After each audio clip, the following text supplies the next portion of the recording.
Eso es importante. Yo creo que uno se da cuenta que se está poniendo viejo cuando una paciente que tú operaste de escoliosis ya es una especialista. Ese, bueno, ok. Entonces la vieja eres tú. Bueno, si me ven temblando no es un Parkinson temprano, ok. Es nervios por estar delante del doctor Ureña. Vamos a tratar este tema. Perdón. Ponme la inicial, por favor, discúlpame. Ok. Vamos a tratar este tema que es espalda fallida. ¿Complicación o iatrogenia?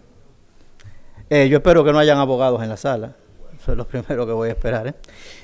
Voy a decir que todos estos casos que voy a presentar tuve que ver, ya sea de primera intervención, de segunda intervención o de tercera intervención. Entonces no hay ningún conflicto de intereses con algún especialista que haya trabajado en estos casos. ¿Okay? Entonces, ¿qué es el síndrome de espalda fallida? Pues es el dolor persistente o recurrente después de una cirugía. Eso no lo sabemos. ¿Es la continuación del dolor por una ganancia secundaria? Puede ser. Entonces, ¿es el resultado inevitable de una cirugía que hice? Hay que ver. Tener siempre presente que se puede convertir en la peor pesadilla de nuestra existencia. En eso el doctor Mato tiene experiencia. ¿Sí o no, compañero? El doctor Mato y yo estamos tratando a una paciente que definitivamente es un problema. ¿Qué no es? Y esto es por consenso de la literatura. Entonces, es un síndrome de nivel adyacente que haya aparecido tiempo después de una cirugía exitosa. Si el nivel adyacente apareció antes de 2 años, es una complicación. El nivel adyacente por lo general debe aparecer después del 3er año y la normalización es que sea después de los 5 años de una cirugía lumbar. Si no hay una patología discal preexistente, o sea, si hay un disco negro, entonces este concepto pierde validez. Y la estenosis del mismo nivel previa descompresión y disectomía, porque hay pacientes que forman callosidades a nivel de los forámenes, entonces no se considera una complicación ni se considera un síndrome de espalda fallida, aunque provoque sintomatología. Y en el 93 entonces quisieron darle una definición, una primera definición, y decían que es el resultado quirúrgico final luego de una o varias intervenciones de columna vertebral indicadas para aliviar el dolor axial o radicular, o una combinación de ambos sin que se haya alcanzado este resultado, pero con esta definición entonces no había ningún culpable. Entonces los abogados en el 2002 quisieron crear otro concepto porque sí tenían que culpar a alguien porque esto le costaba mucho al sistema de salud. Entonces dijeron que era cuando el resultado de una cirugía de columna no alcanzan las expectativas quirúrgicas, y pongo esta palabra en negrita para que la tengan presente, expectativas quirúrgicas, tanto del paciente como del cirujano. La tasa estimada de aparición es de un 10% si son complicaciones del cirujano y de un 46% si son las expectativas no alcanzadas de acuerdo al paciente. Fíjense la gran diversidad que hay entre un 10% de complicaciones que pueden aparecer por una acción quirúrgica y un 46% que aparece en espalda fallida porque el paciente no se siente bien. Bien, no necesariamente define un procedimiento quirúrgico fallido, puede que usted haya tenido una técnica quirúrgica perfecta, pero que el paciente siga con dolor. Pero y entonces cuando la técnica quirúrgica tampoco fue exitosa, y aquí voy, yo soy un abanderado de la innovación, yo soy un abanderado de la tecnología, ahora hay cosas que yo no hago. Por ejemplo, fíjense en este caso, una paciente con una discopatía 4-5, le hacen una instrumentación de un solo lado, con un disco alto, y tengan esto presente a los que hacen mínima invasiva, que ponen TLIF mínima invasiva, el porcentaje de disco que usted saca abierto no es más de un 40%. Al colocar un TLIF. Si es mínimo invasivo, no saca más de un 25%. Entonces, un disco alto le queda mucho disco. Y si usted hace esto y solamente coloca instrumentación de un solo lado, con la altura del disco, que el disco que le quedó, le va a quedar inestable. Cuando quede inestable, recuérdese que usted tampoco tiene una huella de fusión muy grande, por tanto, se le puede romper el tornillo. Esto no es un problema de que el material sea malo, es un problema de la inestabilidad que usted creó cuando hizo la cirugía. No critico a quien hace esto, hay quien le hace y le va muy bien, yo no lo hago. Entonces, ¿por qué fallan la cirugía? Hay cosas que dependen, que van con el paciente. Una cicatrización epidural por fibrodisplasia, un proceso inflamatorio crónico que afecta a las raíces, la circulación sanguínea hacia que suprime la movilidad de las raíces y evidentemente como no hay irrigación, pues los analgésicos no llegan. O la articulación facetaria, se crea una inestabilidad responsable de dolor focal y referido. Hay una complicación que nosotros no la llamamos así, pero es la sacroileitis después de una cirugía. Y la gran mayoría de veces por una afectación del balance sagital. Levanten la mano aquí quienes miden el índice de Russolí antes de hacer una artrodesis lumbar. Carlos, pues déjenme decirle que la gran mayoría de dolor de sacroileitis es porque el paciente te queda mal alineado. Y la aparición del segmento adyacente en segmento lumbar aparece por una hipolordosis, o sea, una afectación del balance sagital. Súper importante conocer el índice de Russell para no causar una incidencia pélvica afectada, alta o baja, y que con esto afecte la evolución del paciente. Pero cuando no es nada de esto, entonces tenemos que ir a buscar las complicaciones creadas por el cirujano. Uno, error en el diagnóstico, pasa mucho. Mala elección del paciente, señores, siéntese con el paciente, interrógalo, véalo, pregúntale de qué sufre, de qué no sufre. Error del nivel, antes pasaba más, ya no pasa tanto con la fluoroscopía que tenemos. La mala elección de la técnica quirúrgica es otra cosa que te puede llevar a una complicación. Y el fallo del material de osteosíntesis, y estas primeras 5 se consideran iatrogénicas. Decía el doctor Maurice Müller que los implantes no fallan, falla el cirujano en su elección, colocación y violación de los principios biomecánicos para lo que fueron diseñados. Bien, y esto es controversial. Cuando digo esto, lo que pasa es que si usted tiene un paciente, le hace una instrumentación, y aquí hay cirujanos que no ponen injerto por temor a un seroma, y usted no coloca injerto, ¿cómo usted cree que se va a pegar esa artrodesis? Es imposible que se pegue. Entonces, los materiales de osteosíntesis que tenemos en este país, todos están diseñados, o al menos los que yo he podido ver, están diseñados para soportar 5 millones de ciclos. Eso en la vida útil de un paciente son 6 meses. Si en 6 meses usted no formó callo, se le va a romper el tornillo o la barra, o ambos. En todo caso, entonces, tengan cuidado con esto. Hay complicaciones propias de las cirugías, como por ejemplo son las infecciones, que depende del germen o el patógeno que esté colonizando. Usted puede decir si fue provocado por el cirujano o no. Y está la progresión de las enfermedades, sobre todo en tumores, que aunque tú hagas una muy buena cirugía, el tumor sigue avanzando, entonces te complica la evolución de la cirugía. Y vean cuando yo digo la elección del paciente. Este es un paciente que me marcó mucho. Y por ahí muchas personas lo saben porque se los he comentado. Este es un paciente de 38 años de edad que tiene una protrusión discal L5S1 con una compresión foraminal izquierda. Este es un paciente que, fíjense que tiene un índice de Russell bajo, o sea, tiene una incidencia pélvica, un sacral slope, perdón, por debajo de 38 grados. Este paciente yo decidí hacerle un ALIF. El paciente estaba perfectamente bien después de esto, pero comenzó con dolor, que no mejoraba, medicina del dolor. Ya yo no tenía nada que hacer. Le hago una resonancia magnética nueva y esto es a los 6 meses. Bien, tiene un nivel adyacente. Pero el paciente dice que tiene radiculopatía derecha y aquí se ve que la compresión es izquierda. Entonces un paciente como que no me cuadra. Mando el paciente a reumatología. Bueno, perdón, discúlpeme, este paciente se fue donde otro médico, lo operaron, le hicieron el nivel superior, aún teniendo una radiculopatía del lado contralateral. Reumatología lo diagnosticó con fibromialgia, el paciente continuó con dolor por 1 año más, psiquiatría lo diagnosticó con un trastorno depresivo, este paciente se suicidó por dolor.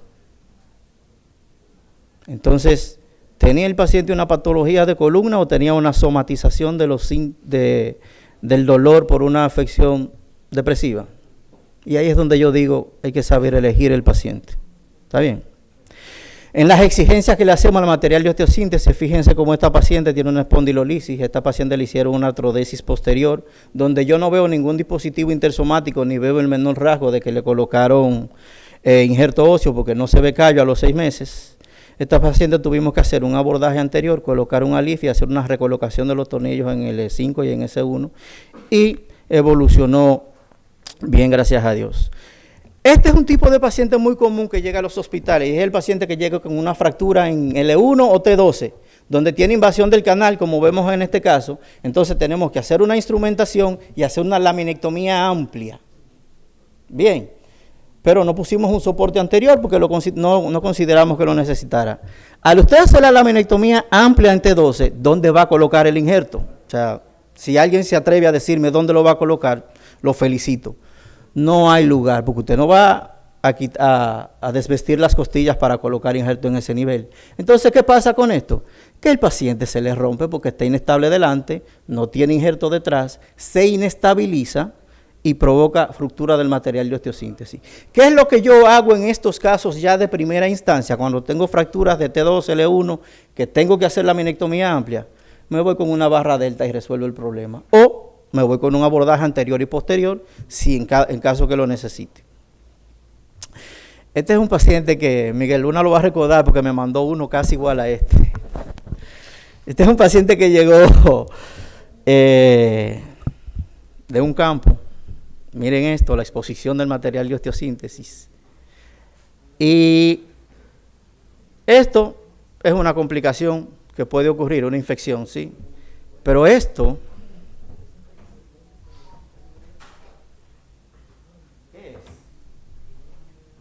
El paciente no tiene 2 barras, el paciente tiene 3 barras. No sé por qué. Ni me explico el principio biomecánico que se quiso seguir. Este paciente lo llevamos a quirófano, le hicimos un desbridamiento amplio, con una sustitución del material de osteosíntesis.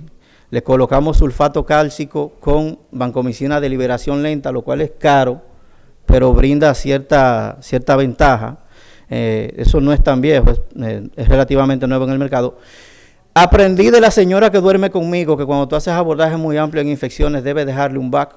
Este paciente se le dejó un back por 7 días y luego, gracias a Dios, yo tengo una cirujana plástica que le encanta mucho la reconstructiva y me ayuda mucho. Le hicimos una reconstrucción. Fíjense cómo ella tomó dorsal ancho del lado izquierdo, lo pasó y el paciente está así. Fíjense que incluso el dorsal ancho no da para tanta cobertura y tiene cierre por segunda intención en algunas áreas. Este paciente milagrosamente está bien y pues muy agradecido.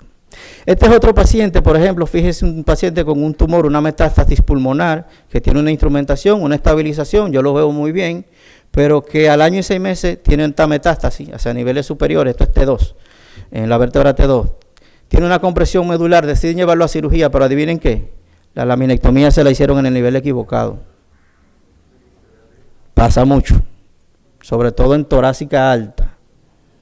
Este paciente tuvimos que llevarlo a cirugía, hacer una laminectomía amplia, aumentar la instrumentación y colocarle un sistema de barra delta, porque si se fijan el segmento anterior está totalmente débil e inestable. Si solamente coloco barra de transición se me van a romper.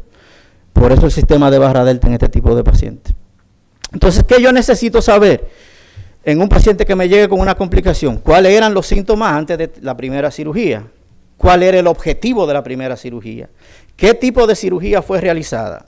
Si se alcanzaron los objetivos de la primera del cirujano anterior, ¿cuál fue la respuesta que tuvo esa paciente a la cirugía? ¿Y por qué duele ahora? Todo eso yo necesito saberlo. Y la única forma de yo saberlo es comunicándome con el cirujano previo. No teman llamar al cirujano previo, comuníquense.